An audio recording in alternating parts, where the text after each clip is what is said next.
In this video, I'm going to solve this question. The marks of 21 students in a 50 marks mathematics test are given below. So these are the marks of 21 students. In the first part of this question, we have to calculate a 10% trimmed mean for the data above. So let's see how can we calculate that. So to calculate the 10% trimmed mean, we have to eliminate the smallest 10%.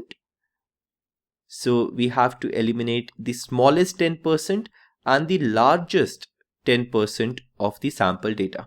Okay, and we are eliminating 10% because we have to find 10% trimmed mean. And because we have to eliminate the smallest 10% and the largest 10%, so the first thing that we should do is arrange the data in order. Okay, so that's the step number 1. So in the step number 1, we are going to arrange the data in order. However, in this particular question, the data is already arranged in ascending order. So if you take a look at the numbers over here, it's 18, 20, 25, 28, 30, and this is going on till 50. So the data in this particular question is already arranged in an ascending order. So we don't have to do anything over here. Now let's move to step number 2. In the step number 2, we have to find the number of observations that we have to drop or eliminate. Now see, because we are finding 10% trimmed mean, so we have to eliminate the 10% of the smallest and the 10% of the largest. Now how are we going to find the 10%? Well, in total, we have 21 observations, right? So n is equal to 21.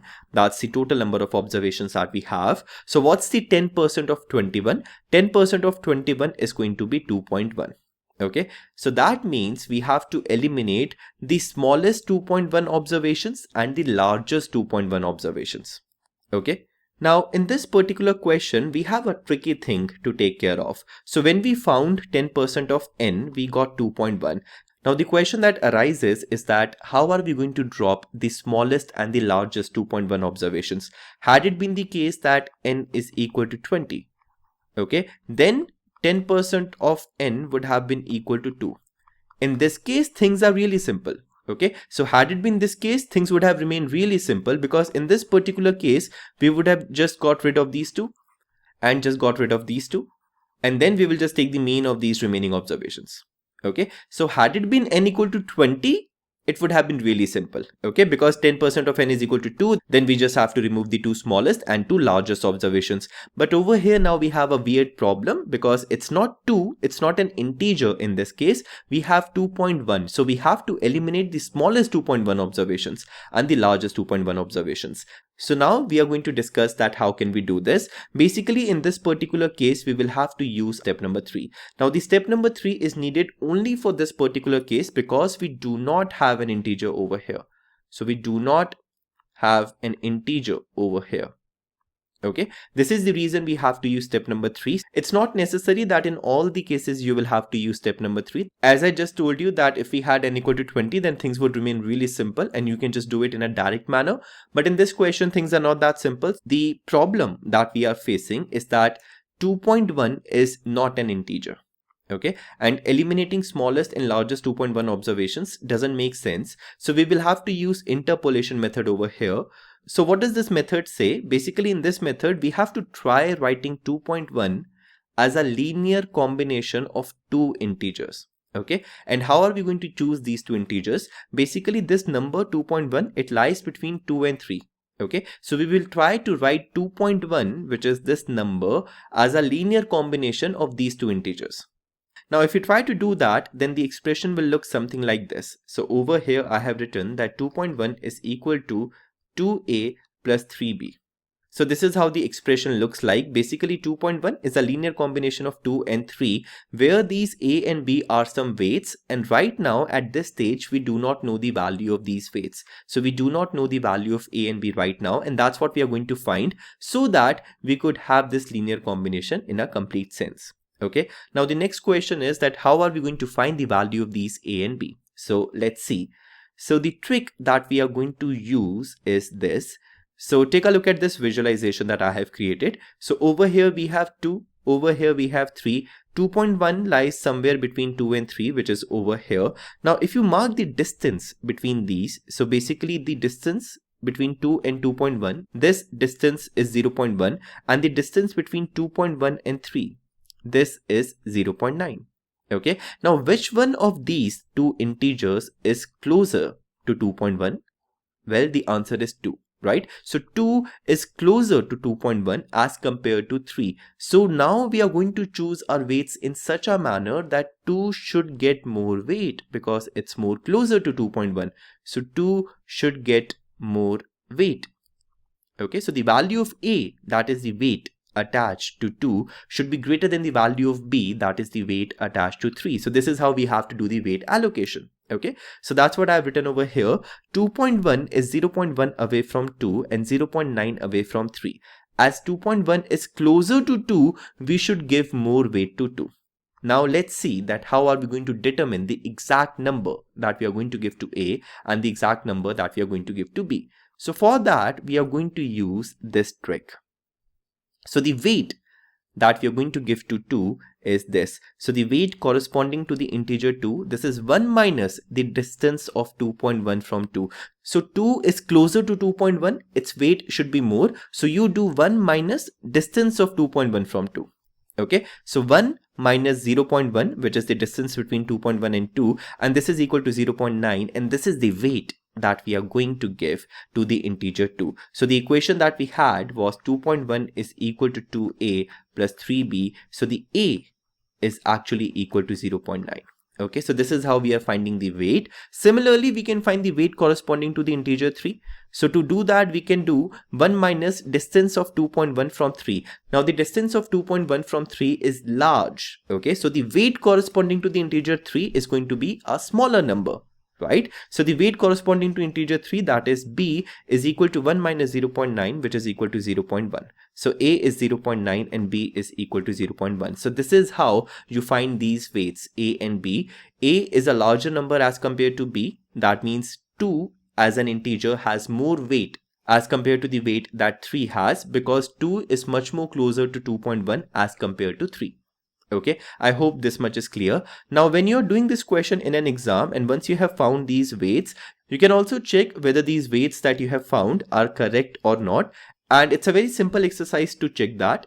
So see, it's written over here. Let's check our calculation of weights. So if our calculation of weights is right, then 2a plus 3b should be indeed 2.1. So let's just do that. So instead of A, I have put 0.9 over here. Instead of B, I have put 0.1 over here. So once you solve this, you get 2.1. That means our weights calculation is right because this is actually getting satisfied. Okay, so that was your step number 3, in which you write your 2.1 as a linear combination of two integers and then you try to figure out the weights. Note that step number 3 will not be always required. In this particular case, we had to do step number 3 because we got a weird number over here. We got 2.1 over here. Right? If we do not have a weird number over here, if we have, let's say, 2 over here, then the step number 3 is not even required. You can just directly find the trimmed mean and go to step number 4. So now after doing the step number 3, let's move to step number 4. And now let's see how can we find the trimmed mean. Okay, now see, first of all, let's take a look at some of the notations. Okay, so let's understand the notations that I'm going to use. So the notation that we have for sample mean is x bar, and because this is a trimmed mean, it has an additional piece of notation. So x bar 2 by 21 means that this is the trimmed mean when we drop two smallest and two largest observations. Okay, so 2 by 21 because we are eliminating two smallest and largest observations from 21 observations. Similarly, if we have to eliminate three smallest and three largest, then the trimmed mean will be written using this notation. Okay, so this is the notation that I'm going to use. In our case, we have to eliminate 2.1 of the smallest and largest observations. So in our case, the notation for trimmed mean is going to be this: x bar 2.1 by 21. Okay, so this is the notation that we are going to use. Now, because 2.1 is a linear combination of 2 and 3, right? So 2.1 is equal to 2a plus 3b. Similarly, the trimmed mean, okay, that we will have, that is this one. This is also going to be a linear combination of these two, right? So it's written over here that 2.1 is equal to 2a plus 3b, where the weights are a is equal to 0.9 and b equal to 0.1. Our target is to find this. Okay, so this is what we are looking for. Now, because this is a weighted average of these two, similarly, this trimmed mean is also going to be a weighted average. Okay, so this is going to be a weighted average of this and this. Okay, so 2.1 over here, it's the trimmed mean. This 2 over here in this manner and this 3 over here in this manner. I hope you're able to relate this, that how are we getting from here to here. Okay, so we are applying the same weighted average on the concept of trimmed mean. So this is the A and this is the B, where A is equal to 0.9 and B equal to 0.1. So this is how we are going to find the trimmed mean that we need. Okay, so basically to find the trimmed mean that we need to figure out the trimmed mean where we are going to drop 2 smallest and 2 largest observations. Then we are going to figure out the trimmed mean where we are going to drop 3 smallest and the largest observations, and then after that we are going to take our weighted average, and we already know the weights now because that's what we found in step number 3. Okay, so now all we have to do is figure out the trimmed mean when we are going to drop 2 smallest and 2 largest observations, and then do the same thing for this. So these are the 2 things that we need to figure out now so that we can put these over here. Right, so first let's calculate the trimmed mean where we are dropping 2 smallest and 2 largest observations. So if we drop the 2 smallest and 2 largest observations, then we will be left with 17 observations, because in total the observations were 21. If we drop 2 smallest and 2 largest, that means 4 observations are gone. So these are the 17 observations we will be left with. Okay, so these are the 17 observations, and now you just have to take the mean of these 17 observations. So you take the mean of these 17 observations, you will get 38.52. This is your x bar 2 by 21. Okay, now in the same manner we can do the calculation of x bar 3 by 21. So for this we have to drop the 3 smallest and 3 largest observations. So after doing that we get 15 observations, because total number of observations were 21, and in total we are dropping 6 observations from here. So the number of observations that we have now are 15, and now we just have to take the average of these 15 observations, which is equal to this. Right, so now we have got x bar 2 by 21, that's 38.52. We have got x bar 3 by 21, that's 39. We have to find x bar 2.1 by 21, which is the weighted average of these two, and we already know the weights. So now all we have to do is put these values, solve, and our answer is going to be 38.568. Okay, so this is the answer to the part A. Now let's move to the part B of this question. So in the part B of this question, we have to calculate the median. Now see, finding the median over here is quite straightforward. Basically, the total number of observations that we have is 21. So n is equal to 21. So n is odd over here. Okay. Now before I try to find median, we have to make sure that we order the data or the observations that are given to us from smallest to largest, and then we should proceed further.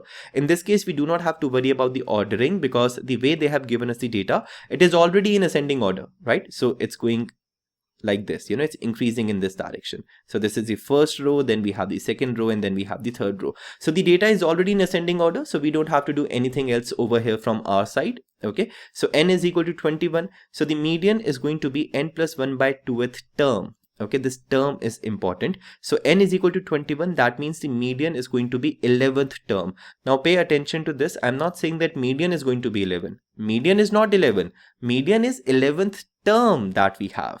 Okay, so median is not 11, median is 11th term or the 11th observation that we have in our sample data once we have ordered the observations from smallest to largest. So now let's see which one is the 11th observation. So first, second, third, fourth, fifth, sixth, seventh, eighth, 9th, 10th, 11th. So this is the 11th observation, that is 41. That means the median is equal to 41.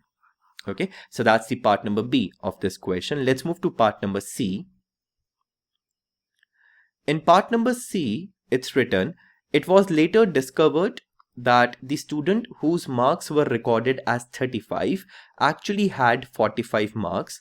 How will this affect the median value? Okay, so see, this is your old or the original sample data, which is also written over here. So this is the same thing that I have written over here. And now your new and corrected sample data is going to be this. So let's see, how do we get from here to here? Basically, we have to remove 35 because it was recorded by mistake, and we have to add 45, right? Because these are the actual marks. So that means we are going to get rid of this.